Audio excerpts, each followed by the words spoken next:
ቢያንስ ተረጋጊ አሁን እንደዚህ እንኳን እየተናገርሽ ነው አሁን እንደዚህ እየተናገርሽ ነው ብልሃትነት ሳይሆን ቢያንስ ንግግርሽን እንኳን ለማስተካከል ሞክሪ በጣም እየጮሽ ነው ያለሽው ምናምን አሁን እዚች ጋር ይቅርታ ልጠይቅሽ ነው የመጣሁት እያልኩሽ ነው በቃ የተፈጠረውን ነገር ላስረዳሽ ነው እየሞከርኩ ያለሁት ወይስ ያ ነገር ያናደደሽ ነገር አለ ለምንድን ነው እንደዚህ የምትሆኚው ማለት ሰው እሺ ቢያንስ ስነ ስርዓት ባለው መልኩ እንነጋገር በይቅርታ መሸፈን ምናምን የምር አንዳንዴ ቆም ብለሽ ለማሰብ ሞክሪ ምንድነው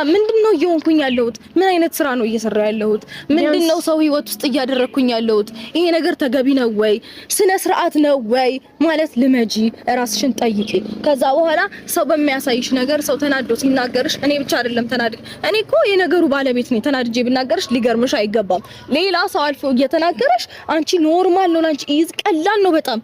እንዴ በጣም እኮ ከስነ ስርዓት ያፈነገጠ ነገር እኮ ነው ገብቶሻል እሺ አሁን እዚህ ጋር ቆሞ ያዳመጠሽ ሁሉ አንቺ ተናገርሽ ሁሉ ልክ ነው ማለት አይደለም